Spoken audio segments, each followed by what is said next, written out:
Aquí inicia nuestra franja de movimientos urbanos. Cultura FM 100.9. Mientras se celebraba un concierto de rock, fueron detenidos. Nosotros no hemos inventado la música rockera que en ocasiones enturbia la mente de los jóvenes. Así que eso es un proceso cultural que tiene que ser desterrado en nuestro país. Con el cambio de los tiempos y la aparición de las ciudades, surgieron las culturas urbanas. La realidad expresada a través de un revolucionario musical y artístico. Ya no saben qué inventarse, nunca han tenido un testigo para dictar su sentencia. Nos matan, nos desaparecer, por reclamar nuestros derechos, nos botan a los jueces. El mundo está lleno de gente que vale lo que hace. Matrículas abiertas. Nuestra forma de sentir, de expresar, de resistir. Escúchanos de lunes a viernes de 4 a 5 de la tarde por Cultura FM 100.9. ¿Y la culpa de quién es? Programa de clasificación B, apto para todo público con vigilancia de adultos.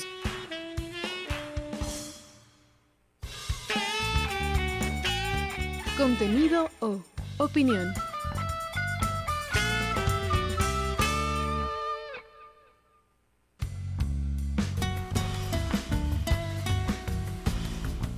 El siguiente programa es de exclusiva responsabilidad de sus productores.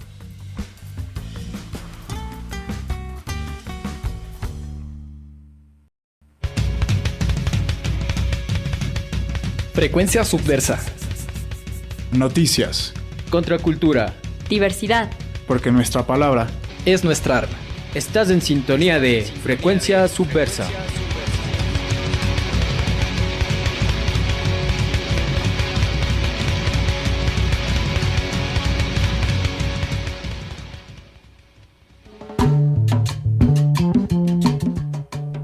Hey, ¿qué tal con todos y todas? Bienvenidos y bienvenidas a una emisión más de Frecuencia Subversa Radio, porque nuestra palabra es nuestra arma. Hoy no está nuestro amigo David acompañándonos, pero nos encontramos con Julio y aquí estamos como todos los lunes para conversar, esta vez en este lunes 10 de abril del año 2023, siendo las 4 de la tarde y 5 minutos, iniciamos este programa en el que vamos a conversar un poco de qué pasa con Abril, ¿no? Vamos a revisar esta polémica situación que se desarrolló en el Medio Oriente a través de un video que fue difundido en redes sociales en el que hay evidentes y visibles actos inapropiados por parte de un líder religioso a un menor de edad, ¿no? Entonces vamos a estar conversando sobre eso y también estaremos hablando sobre qué pasa con Abril. Es un mes bastante interesante, tiene algunas fechas, algunos momentos que serán bacanos conversarlos, comentarlos este día de hoy, este 10 de abril. Así que nada, bienvenido Julio, ¿cómo estás? Buenas tardes con todos los oyentes, ¿qué tal, compas, que nos están acompañando en este programa del día de hoy? Antes que nada, desearles una buena semana a todos y todas las que nos están oyendo. Y bueno, creo que el tema que también vamos a tratar hoy día, aparte de lo que vamos a revisar, está en boca de todos, creo, en cuanto a posturas, en cuanto a debates. Hay mucha gente que defiende, mucha gente que condena, pero bueno, para eso es este programa, ¿no? Para conversar al respecto. Sí, creo que este tema también de la mixtura cultural que siempre ha habido, al menos con el choque con el occidente que estamos nosotras tan acostumbrados, creo que siempre va a haber cosas súper complejas de entender. Por eso mismo hay movimientos islamistas y en este caso, bueno, de otro tipo de religión que es el lamaísmo o el budismo tibetano, ¿no? Estamos refiriéndonos a este personaje, el Dalai Lama, de la palabra mongola Dalai, océano, y de la tibetana Lama, que se llama maestro reencarnado o gurú. Igual para quienes vieron el video, para quienes han visto esas noticias, sí es realmente chocante esta actividad, que además la gente que defiende eso dice que es como algo bastante común, me imagino, ¿no? Y realmente creo que esto nos abre la puerta a pensar este tema de los monjes budistas desde otra manera, porque creo que el acercamiento y más o menos lo que estaba leyendo ahí de cómo como más o menos llegas a tener el título de dirigencia religiosa dentro de esto. Es casi como esta serie que fue muy bacana y que al menos a mí me evoca bacanos recuerdos como de mi niñez, que es el Avatar, no el Avatar de los azules, sino el maestro del aire, ¿no? Que de hecho es parte de estéticamente y también como simbólicamente, como que está bien asemejado. No sé qué opinas tú de eso, Julio. Sí, como tú venías diciendo, o sea, hay un choque cultural muy fuerte. En este siglo todavía hay cosas que a veces vemos de Occidente y que de hecho nos sorprenden bastante, muchas cosas que ya se han dejado de hacer y otras cosas que continúan. Por ejemplo, entre las cosas que se han dejado de hacer y que yo alguna vez escuché era lo de las envolturas en los pies de las mujeres chinas como un acto de belleza, como buscar deformarse el pie así, como por un gusto, incluso como un fetiche sexual podría decirse. Entonces hay muchas cosas que chocan. A mí también, de hecho, a mí me gusta bastante esa serie que mencionas, la de la leyenda de Aang, Avatar de Nickelodeon. Y de hecho es como que incluso en esa serie está tan inspirada en esta cultura e incluso en esta figura que es el Dalai Lama, porque es como que se van eligiendo cada vez que uno... Claro, según dice, este es como un maestro reencarnado de otra persona, más o menos parecido al argumento que maneja el Avatar, ¿no? Ajá, es como una figura, por así decirlo, divina, que de alguna manera va reencarnándose. En la serie inclusive hay personajes que tienen los nombres, como en este caso de Gyatso, que es el actual Dalai Lama. Hay muchas referencias ahí. Sí, pero como que en la serie se pinta como una cultura o como una forma bien como sana, se podría decir, ¿no? Alrededor de todo esto. Claro que él es el último maestro de eso, ¿no? Como que ya no quedan más, pero se entiende, al menos cuando se evoca los recuerdos que él tiene de su niñez, de que están ahí, claro que muy disciplinados, ¿no? Y esto también nos manda a pensar, realmente se puede hablar ahí en estos casos de este tipo de entrenamientos religiosos súper estrictos, súper chocantes con la humanidad de un niño. Se puede considerar también abuso infantil o violencia infantil, o por el hecho de ser como estar dentro de un espectro religioso como que es más legítimo, como que no se lo critica, o no sé, ¿no?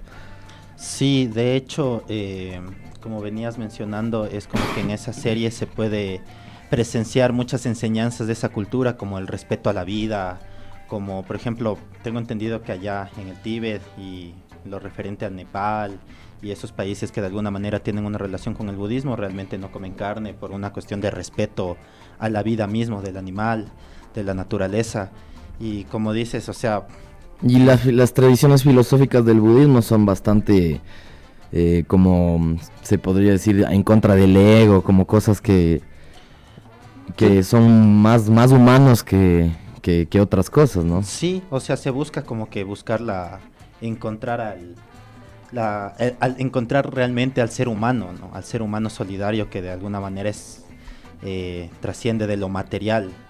Por eso es bastante chocante que una de estas figuras religiosas así tan mencionadas, que roza prácticamente el mesianismo, esté realizando este tipo de prácticas.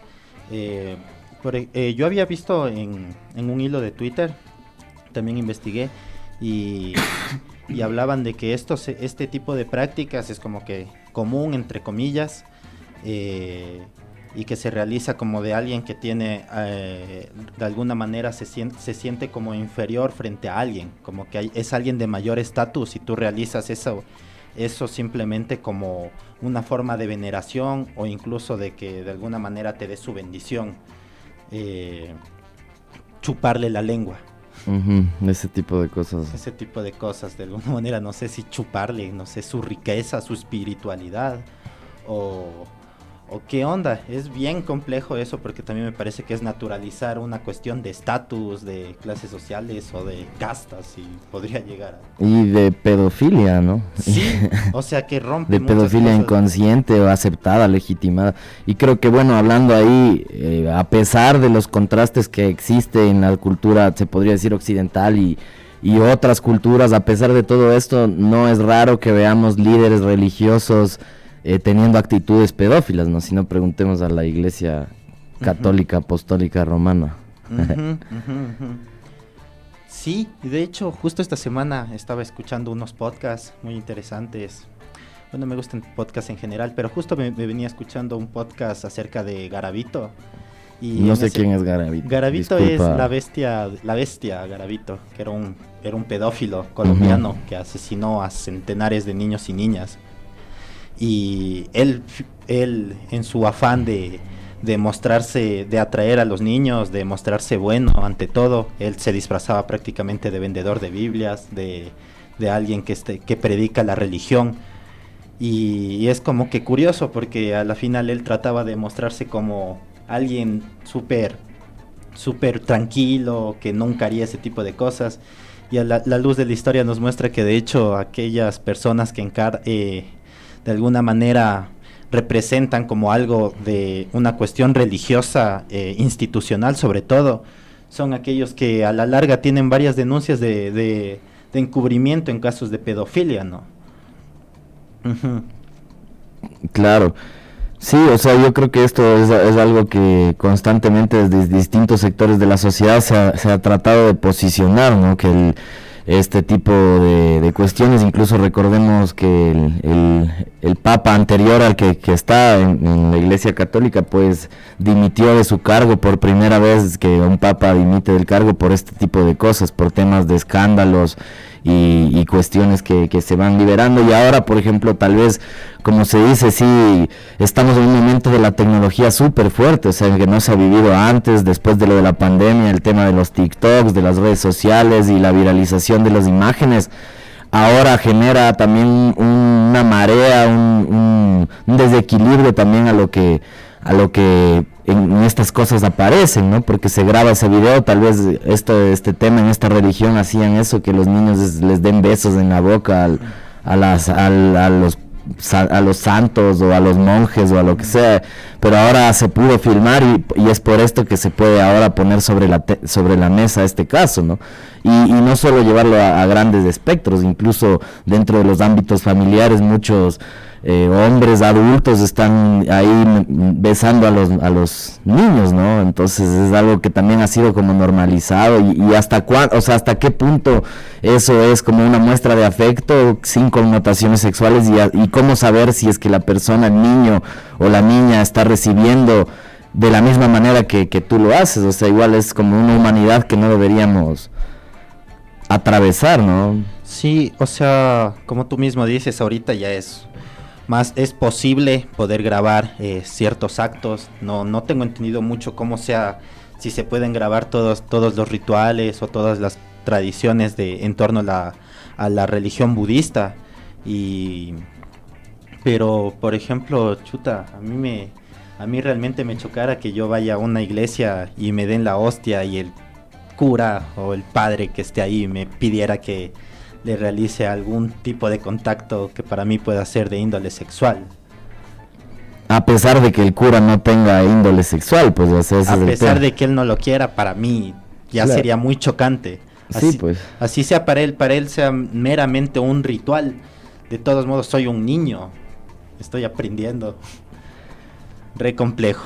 Sí, súper complejo. Y de hecho, eso yo, por ejemplo, dentro de mi memoria tenía en mente de que había muchas cosas bacanas leyendo del budismo, como decir que esto, o sea, no, bueno, claro, a veces hasta suena ya como coaching espiritual, así, eso es mente de tiburón, pero dice aquí que uno de los secretos de lo que profesa esta religión, o al menos de ello, es que puedas estar estar contigo mismo y sentirte cómodo con ello, ¿no? Esto a través de un principio muy básico que dice que toda la felicidad del mundo también está dentro de ti, disponible en cualquier momento, y uno de estos principios es precisamente el desapego. Entonces eso es algo que igual me quedó en mi mente. Bueno, vacancísimo, el desapego es algo que lo necesitamos ahora muchísimo más en un mundo materialista, consumista. Pero, ¿y qué pasa también con este otro tema, ¿no? Estas otras cuestiones? Que podría enfrascarse en un apego incluso carnal y sexual. O sea, como que no sé, realmente, ¿qué le llamó al Dalai Lama para pedir eso? ¿Una cuestión de realmente una tradición? O no sé, es que realmente no entiendo por qué. Tal vez está naturalizado y por eso lo hacen. Igual, bueno, pensemos cuánto, porque eso, ahorita hablando de la serie de Avatar y la leyenda de Aang también, estaba pensando eso, que los entrenamientos que les hacían creo que también son muy, muy, muy fuertes, y sigue resonando en mi mente cuánta capacidad tienen otras culturas, otros territorios de reconocer a los niños como seres humanos, ¿no? Porque igual incluso dentro de nuestra sociedad occidental no es solo hasta el siglo XX y ya pasado el siglo XX que se reconocen derechos de niños, mujeres y niñas en situación de vulnerabilidad, en cualquier circunstancia, ¿no? Entonces, como que está bastante atrasado. Dice que el Dalai Lama, el actual, que es el 14º, en su infancia nació en 1935 y su familia tuvieron 16 hijos, de los cuales solo 7 sobrevivieron a la infancia. Entonces, veamos también dentro de esto, igual a principios de siglo me parece que hubo una invasión china a todo esto, con apoyo de los ingleses y las fuerzas imperialistas, así que ¿cuánto se respeta a los niños realmente por fuera, ¿no? Ahora, incluso dentro de nuestras territorialidades, como vemos, hay muchas y diversas formas de maltrato infantil, ¿no? Pero no sabemos hasta qué punto, cómo será la infancia de otras personas. Y entendiendo el contexto también, porque por ejemplo Nepal, que es uno de los países que tiene el budismo casi como una cuestión incluso ligada al turismo, es un país que tiene mucho desempleo, mucho trabajo infantil, que tiene niveles de pobreza bastante altos, en donde incluso ha habido movimientos armados en busca de la liberación de ese país. Entonces, precisamente la infancia de los niños allá realmente yo creo que debe ser bastante complicada, y entonces, no sé, pareciera que tuvieran un camino de hacer un entrenamiento realmente complejo en el que llevas al borde a tu cuerpo, o simplemente trabajar y no poder ni siquiera acceder a una educación y una vida dignas. Así es. Y bueno, realmente no sé cuán místico podamos darle una entrada a esto, o sea, o verlo de cualquier circunstancia, porque dice que cómo se descubrió al Dalai Lama actual es precisamente cuando tenía 2 años, ¿no? Ahí a través de una misión, un grupo de búsqueda organizado por el gobierno tibetano, que había enviado a esta gente para localizar la encarnación del nuevo Dalai Lama. Esto fue en 1933. Esto fue guiado por diversas señales interpretadas del cuerpo embalsamado del predecesor Dalai Lama, el 13º, que murió en 1933 a los 57 años de edad, o sea, ni siquiera era muy adulto, ¿no? En cambio el Dalai Lama ahora es como un papa, ¿no? Algo así como una... Sí, un papa que de otra... ungido. Sí, algo así. Entonces, a la larga, también, ¿cómo saber si es que hay realmente algo muy subjetivo? También es como la necesidad de una institución política y religiosa de establecer como lo que ellos necesitan, ¿no? Por ejemplo, aquí en el Google, una de las búsquedas más alrededor de esto es ¿qué hizo el Dalai Lama por la humanidad? Y bueno, fue exiliado uno de los Dalai Lamas o algo así dentro de estas tensiones políticas de invasiones que han hecho las distintas fuerzas imperialistas, y dice que el Dalai Lama se ha enfocado en 3 tareas principales: preservar y difundir la cultura y tradiciones tibetanas, buscar la independencia política del Tíbet y el establecimiento de una democracia para transmitir a la humanidad los valores y las tradiciones filosóficas del budismo. O sea, a la larga, la tarea o la razón de ser del Dalai Lama es como legitimar o darle continuación a un proyecto político de Estado casi, ¿no? De hecho es como una cuestión, bueno, en esos países, en esos lugares es como que no hay una separación como tal entre el Estado y la espiritualidad en este caso. Sí, muy, muy profundamente ligados, ¿no? Sí, entonces, en la serie de hecho en una serie de ficción que es Avatar, la leyenda de Aang, es como que para encontrar al siguiente Avatar tenían que ver a todos los niños monjes y ver cuáles eran sus juguetes favoritos, y solo a partir de eso podían saber realmente cuál era. Claro. Entonces, y es una serie, es una... O sea, desde que eres niño ya te condenan a ser el Mesías por poco. Y prácticamente ya te dicen tu camino va a ser que tú seas el iluminado y que lleve la bandera del budismo a nivel nacional e internacional. Que es básicamente lo que pasa en Avatar, ¿no? También. Sí, en este caso, o sea, en sí, la serie. Una preservación espiritual del mundo, por así decirlo. Pero ahora que tú lo mencionas, de verdad que sí, sin las cuestiones políticas, realmente es como que alguien se preserve en el poder, se quede bastante tiempo, de alguna manera puede, el poder emborracha, mucha gente dice así. Así es. Entonces peor tenerlo desde los 2 años, así.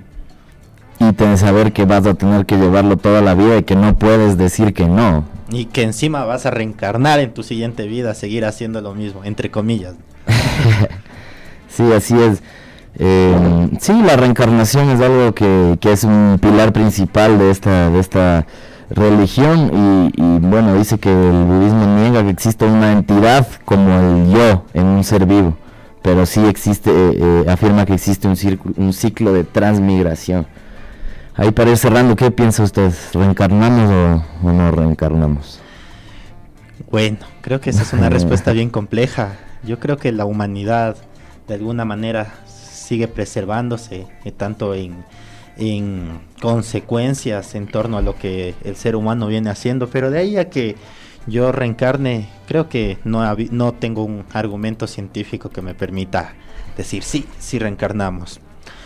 De ahí creo que la espiritualidad es importante desarrollarla a distintos niveles, pero de ahí, como en cualquier religión, yo alguna vez veía y me cuestionaba bastante esto de que mucha gente se hace budista rechazando el cristianismo o el catolicismo, porque en estas religiones de alguna manera hay muchos simbolismos, hay muchos entes religiosos que hay que respetar, y yo de hecho pensaba que en el budismo no existían ese tipo de casos, pero en este caso podemos ver que existe como una figura, un símbolo, una persona, así. Que todo es justificable solo porque existe. Solo porque, sí, básicamente. Entonces, creo que es algo que da mucho que pensar en torno a también todas las religiones se van modificando, ¿no? Y toda la espiritualidad también. Entonces, creo que hay cosas que hay que ir desaprendiendo también en esa. Hay gente espiritual que tiene que desaprender cosas, al igual que todos nosotros. Así es.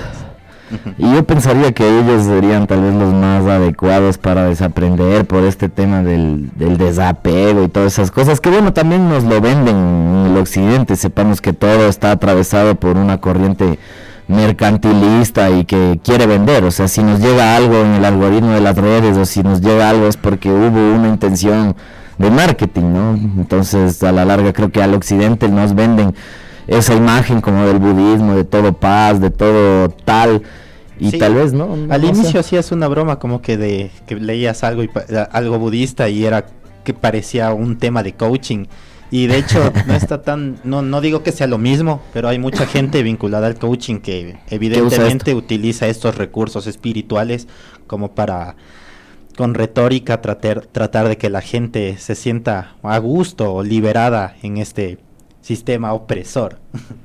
Sí, no, totalmente. Yo creo que por ahí se mueve este asunto. Vamos a mandar unos detalles ahí medio fuertes o sea, no fuertes sino fácticos de lo que es el Tíbet, la región autónoma del Tíbet, que es precisamente una de las 5 regiones autónomas que provienen del país de China, de la República Popular China. Entonces está todavía aún dentro del dominio, se podría decir, estatal de China, pero que a la larga tiene su espacio de autonomía, se podría decir, ¿no? Dentro de esta región, incluso en este espacio está ubicado el punto culminante del monte Everest, ¿no? Con una altitud de 8.850 metros, bastante renombrado también por este monte, y también famoso por esto mismo, ¿no? Por el budismo. Creo que ya para cerrar, igual haciendo una misma concreción, lo que decíamos, o sea, básicamente a los Dalai Lamas o a la gente que es elegida espiritualmente les condenan a llevar una vida desde niños, y creo que Aang, el protagonista de la serie, huye de eso precisamente, y eso es lo que genera que se desarrolle el argumento, porque él decide no quiere que ese sea su proceso, ¿no?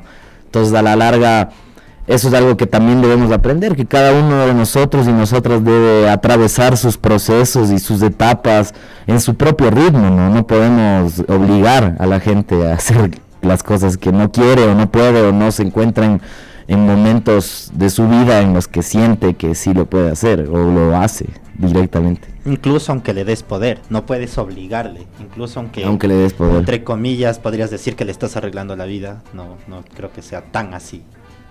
Sí, porque tal vez otra gente lo ve y siempre quisieran ser el que le digan que es el santísimo, la máxima santidad o algo así. Uh-huh.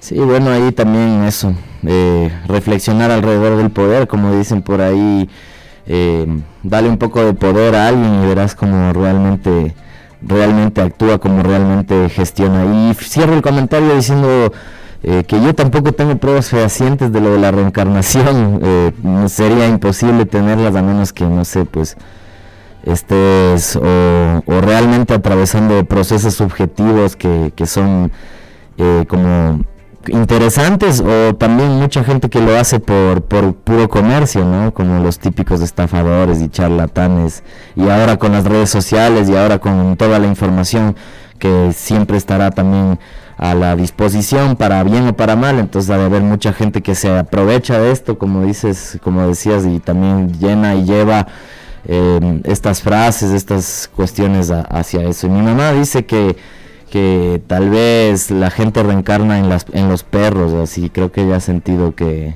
una mascota que tuvimos alguna vez como que tenía mucha de la energía de su padre, o sea, mi abuela. Entonces, quién sabe, solo allá lo sabremos y conversaremos más adelante, si es que se puede. Volvemos desde un corte publicitario aquí en Cultura FM en los 100.9, transmitiendo este lunes 10 de abril del año 2023. Nos encontramos en Frecuencia Subversa Radio, porque nuestra palabra es nuestra arma. Volvemos en un instante. Frecuencia Subversa, noticias, contracultura, diversidad, contrainformación, porque nuestra palabra es nuestra arma.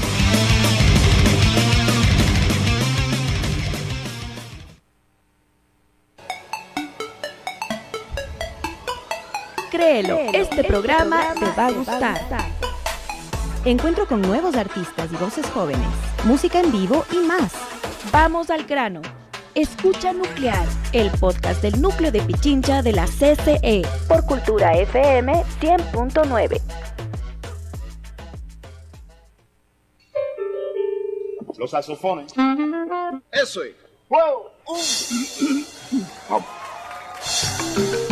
La marimba, la percusión, los timbales, instrumentos que ponen sabor, ritmo y alegría a la música latina. Sonidos vibrantes y candentes en Oye, ya, la salsa. De lunes a viernes a las 14 horas, Oye, ya, la salsa. 100.9 Cultura FM.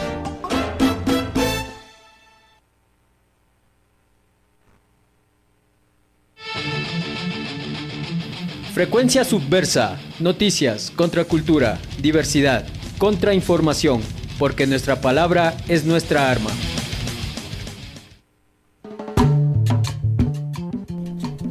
Y bien, volvemos aquí a Frecuencia Subversa Radio, porque nuestra palabra es nuestra arma. Estábamos viendo veníamos de hablar de lo que pasó con el Dalai Lama, también haciendo una referencia cruzada con la serie de Nickelodeon Avatar, la leyenda de Aang.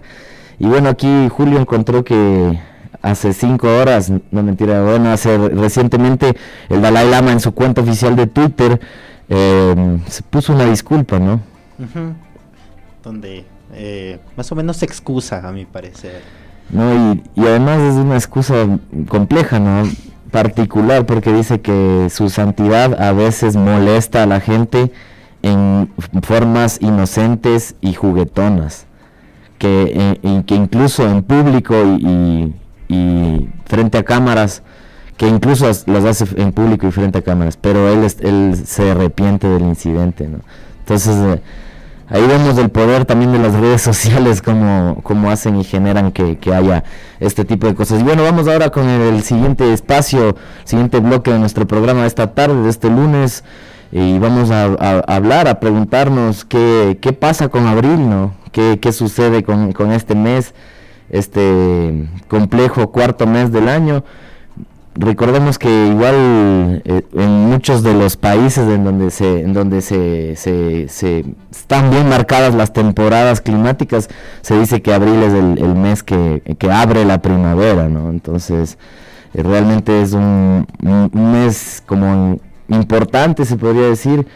Igual tienen muchos días internacionales que a veces es bueno para que podamos conversar. Sin embargo, más allá de que estos días internacionales, de lo que sea que exista, porque bueno, vamos a decir más o menos qué días internacionales y mundiales se celebran o se reconmemoran o se visibilizan en abril, más allá de todo eso, creo que es como que a pesar de que esté en los papeles, a pesar de que se diga el día de tal, el día de esto, realmente vemos que en ningún país se hacen muchas cosas por este día, ¿no? Pero bueno, ya vamos a ir ahí como frenéticamente diciendo los días que hay en el abril. El primer día es el Día de las Bromas, el de abril, o el Día Internacional de las Bromas. No sé dónde se festejará eso. El 2 de abril es el Día Mundial de la Concienciación sobre el Autismo, ¿no? El mismo día 2 de abril es el Día Internacional del Libro Infantil y Juvenil, mientras que el 3 de abril se conmemora el Día Mundial del Arco Iris. ¿Sabía eso usted? No. ¿Sabía que existía un Día Mundial del Arco Iris? No, bueno, eso que mi seudónimo es Julio Iris. Pero aún así no sabía. Pero bueno, igual nos preguntamos qué incidencia podría tener esto. Estamos ahí hablando un poco sobre qué pasa en abril. Y ahora el 4 de abril, con eso queremos hacer un inciso, una profundización, y es el Día Internacional de Información sobre el Peligro de las Minas. Este día fue conmemorado y proclamado por la ONU desde el año 2005. Entonces, esto es como todas las actividades relativas a las minas, no solo legales o ilegales, porque aquí se trata de decir, no, es que la minería ilegal es la culpable de todo eso, y realmente la legal a gran escala es la que está también atropellando completamente no solo la naturaleza, sino también a las familias que tienen que ser desplazadas por los procesos mineros. ¿Por qué se celebra este día? El objetivo principal es crear conciencia sobre el peligro y las terribles consecuencias de las minas para la seguridad e integridad de las personas, así como también ayudar a las víctimas. Nos preguntamos, ¿no? Ya son más de 20 años que existe este Día Internacional de Información sobre el Peligro para las Minas. Sin embargo, para este año 2023 los gobiernos siguen haciendo contratos con minería y más bien abiertamente publican una agenda en el que dicen que la minería será el sector estratégico que dinamizará la economía, ¿no? Entonces, este tema es bastante complejo, porque no solo Latinoamérica está contaminado por esas minas, sino también muchos lugares, como hablábamos incluso del Medio Oriente, ¿no? Como Camboya, la República Democrática Popular Lao y Vietnam mismo, ¿no? En todos estos lugares tienen procesos de minería súper profundos. Entonces pero no entiendo el día, entonces no es como es para tener conciencia en torno a los procesos mineros. Supuestamente es como dice aquí, es para hacer acciones, o sea, es como complejo, es como incluso tiene el término mismo de que se llame Día Internacional de Información sobre el Peligro de las Minas, no decir Día Internacional contra la minería, que sería como algo más directo, sino que solo se informa sobre el peligro. La minería va a existir y les informamos en este día. Así es.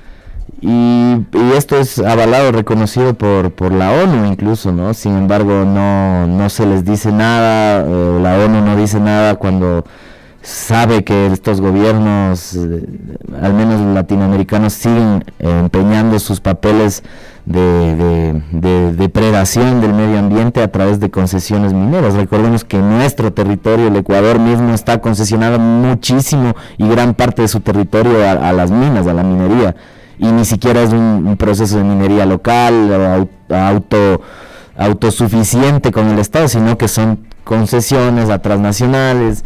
Y eso es un tema que está constantemente en boca de todos activistas, universitarios, jóvenes que se enteran que acá sigue sucediendo este tema, y que por ejemplo la policía y los militares trabajan para asegurar el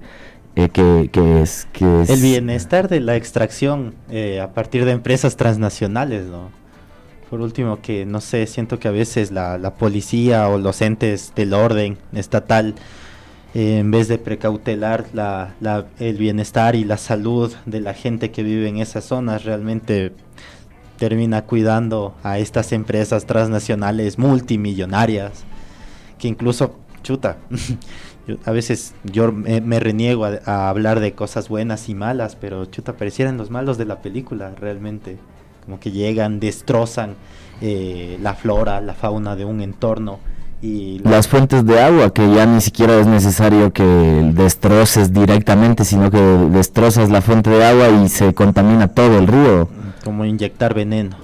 Así es, y bueno, aquí dice que a la par de esto, en 1997 se estableció, se lanzó, se promulgó un organismo internacional dentro de la ONU mismo, que es el Servicio de las Naciones Unidas de Actividades Relativas a las Minas, ¿no? Entonces, incluso tienen este tema, sin embargo lo vemos bastante tibio, ¿no? No es nada como profundo que pueda generar una transformación mucho más real, ¿no? Y estábamos hablando del 4 de abril, que fue el Día Internacional sobre el Peligro de las Minas.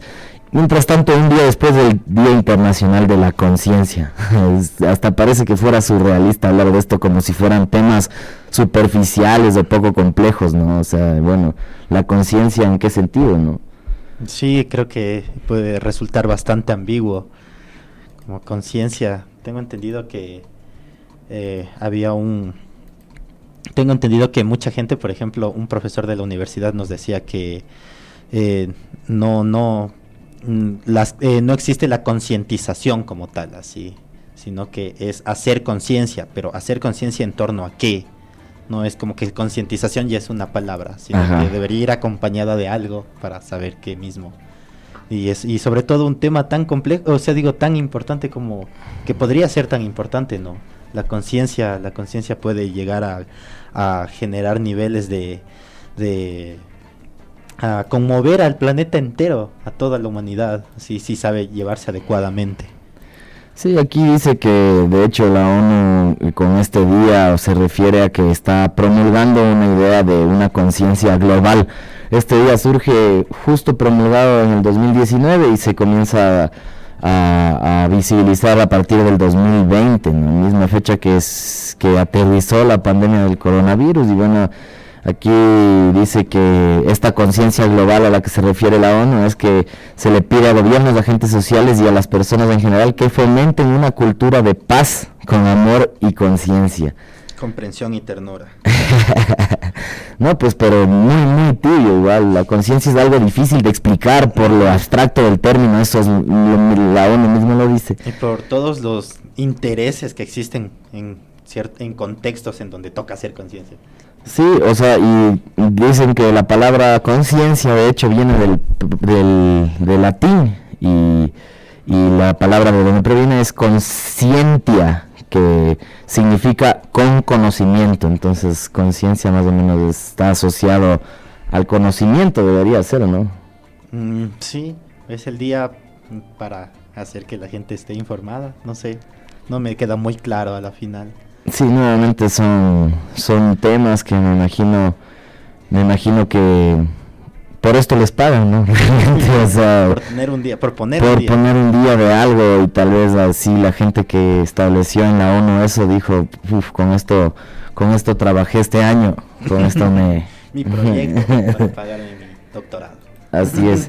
Y bueno, tenemos también el 6 de abril, el Día Internacional del Deporte para el Desarrollo y la Paz, nuevamente la paz, la conciencia, cosas que eso es contrastante porque uno sale al día a día y se da cuenta que, o sea, uno entra y ve esto, las agendas de los días internacionales y dice, chuta, hemos vivido en una humanidad de una bestia, ¿no? Chéverísima, pero de ahí te das cuenta que... Claro, revisando el calendario uno se queda contento de que hay tantos días bonitos, pero de ahí uno revisa la historia a nivel mundial y como veníamos diciendo el anterior programa, o al menos yo, no sé si realmente haya existido un día de paz a nivel mundial en el que no haya habido un conflicto armado relacionado a la burguesía o cuestiones de territorios o cuestiones como mineras o ese tipo de cosas. Sí, la paz es algo súper abstracto también, además la paz de quién, para qué, por qué, cómo, en qué lugar y quiénes tienen paz, porque hay gente que costo se consigue esa paz. Hay gente que nunca tiene paz y muchas veces es los sectores más vulnerables. El día 7 de abril, el Día Mundial de la Salud, nuevamente un término súper abstracto, ya que todos necesitamos salud.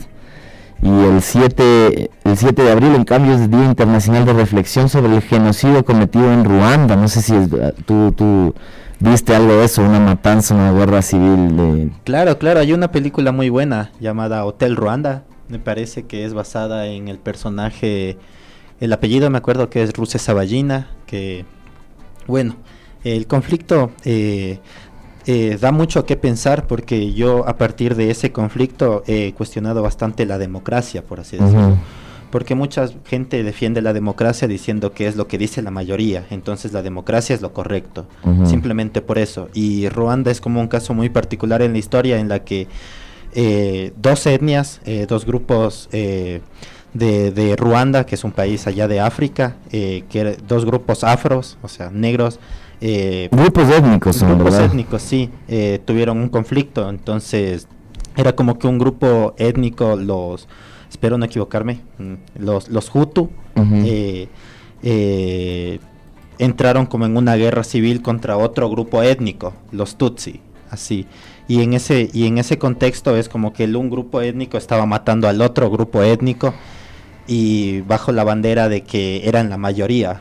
Eran como que los grupos de las mayorías. ¿Y había motivos religiosos también o solo...? Había motivos más bien históricos políticos, como que la minoría que estaba dominando el país y que había dominado históricamente ese país,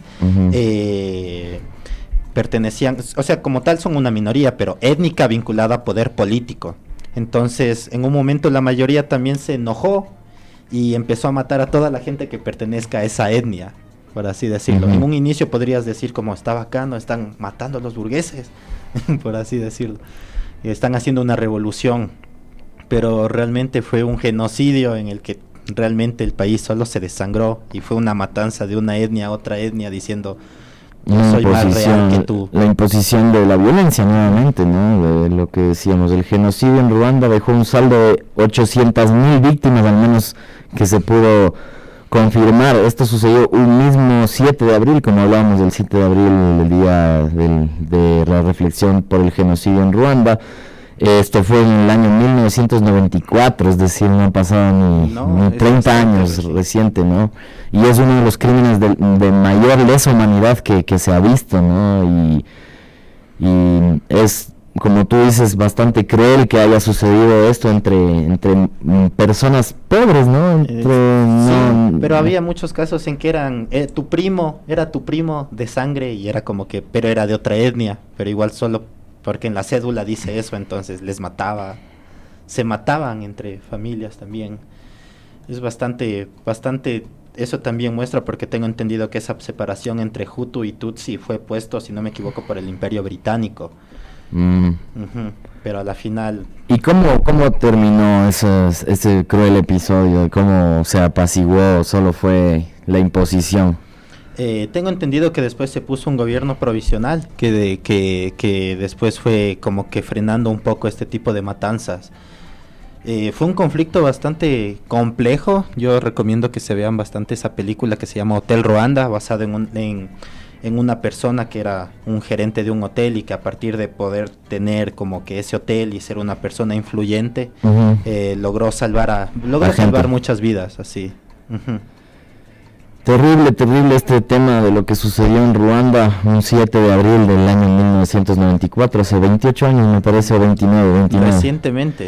Reciente. Otro tema alrededor de esto, el 8 de abril en cambio se conmemora el Día Internacional del Pueblo Gitano.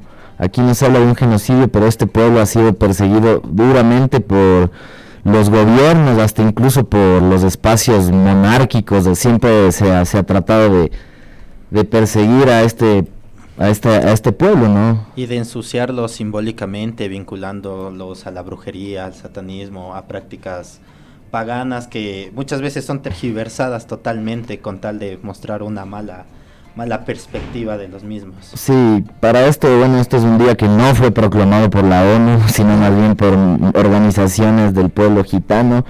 Y esto es como para reconocer el valor del pueblo gitano y las contribuciones que su cultura e historia han aportado al mundo, ¿no? Creo que igual por esta cuestión de ser medio nómadas también han hecho que estén en muchos lugares, en España, en muchos espacios de Europa han tenido como incidencia, se puede decir, ¿no?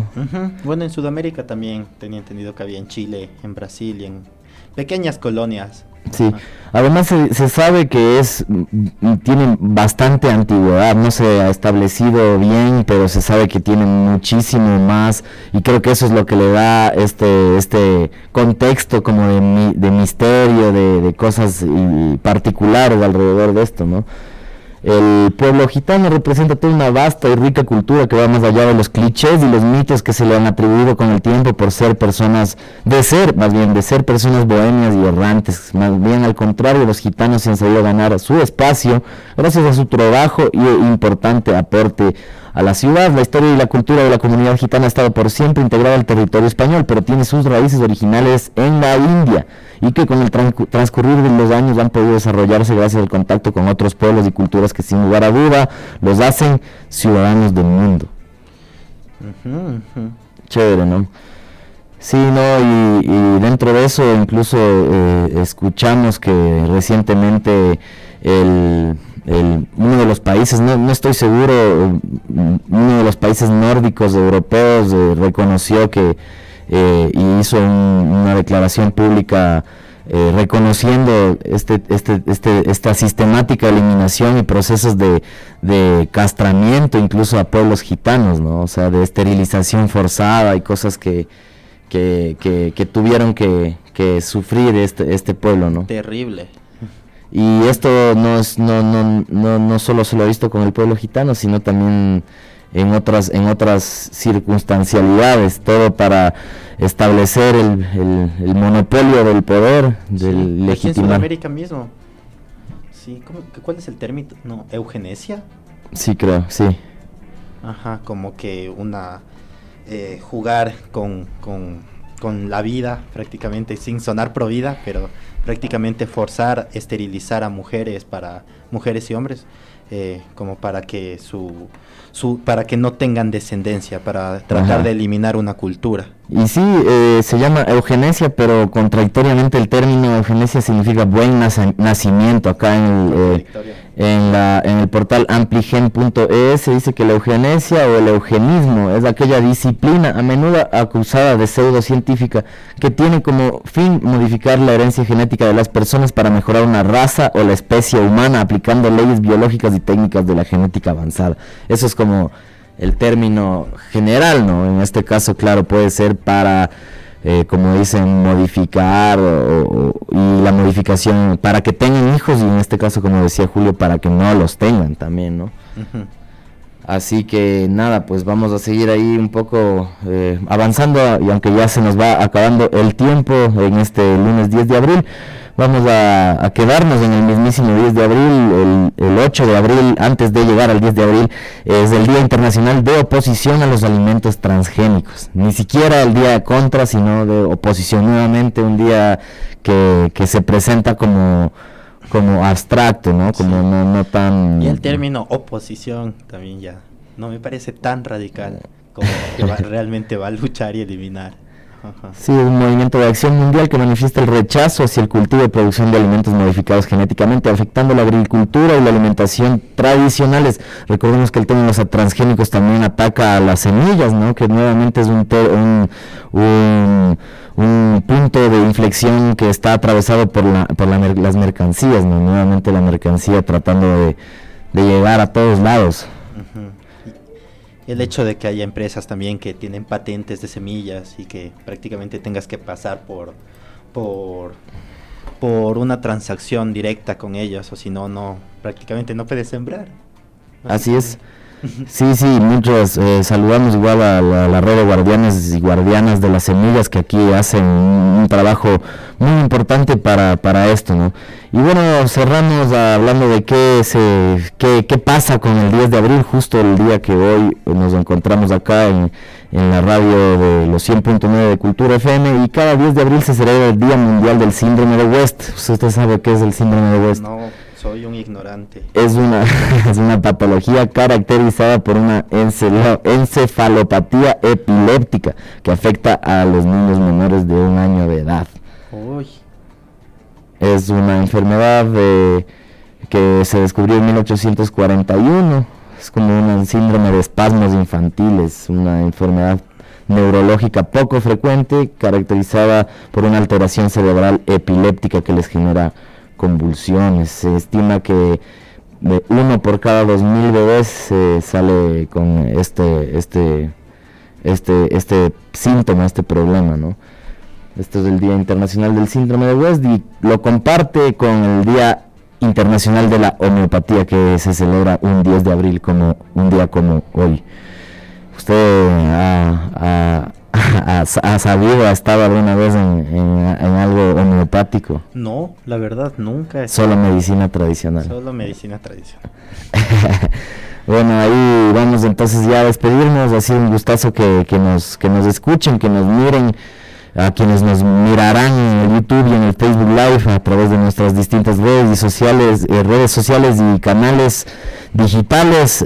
Saludos también a la gente que nos escuchará en nuestra retransmisión los días jueves a través de Radio La Conquista del Pan, allá en el territorio de Buenos Aires, Argentina. Nada, eso, Julio, ¿qué más nos tienes que decir antes de finalizar? Agradeciendo a todos los oyentes, a ustedes, compañeros, compañera, que está en el sonido ahí por este espacio. Muchas gracias, compartiendo distintos puntos de opinión, ¿no? Como siempre digo, hay cosas que no se pueden dejar para luego y que es necesario hablarlas, debatirlas, aprender, ahorita aprendiendo de los días que se celebran, aunque sea hasta para criticarlos, saber qué se celebra, ¿no? Entonces eso, muchas gracias a todos los oyentes y nos estaremos escuchando y en la próxima semana, el día lunes. ¿A usted le gustan los Beatles? Claro que me encantan los Beatles. Sí, es una banda que le gusta mucho. Pues la noticia del día de hoy, 10 de abril, un día como hoy, Paul McCartney anunciaría la separación de los Beatles, un 10 de abril de 1970. Así que nada, pues eso pasó el 10 de abril. Y también el 27 de abril Ludwig van Beethoven compone la Bagatela para piano solo para Elisa. Eso también pasó en abril. Así que nada, eso pasó en abril y esperemos hacer otra parte de qué pasa en abril y qué pasa en los diferentes meses. Y gracias nuevamente a Celine en los controles, gracias a toda la gente que nos escuchó, que nos mira. Y nuevamente nos encontraremos como todos los lunes a través de los 100.9 de Cultura FM. Nos vemos la próxima semana. Esto ha sido todo por hoy en Frecuencia Subversa Radio, porque nuestra palabra es nuestra arma.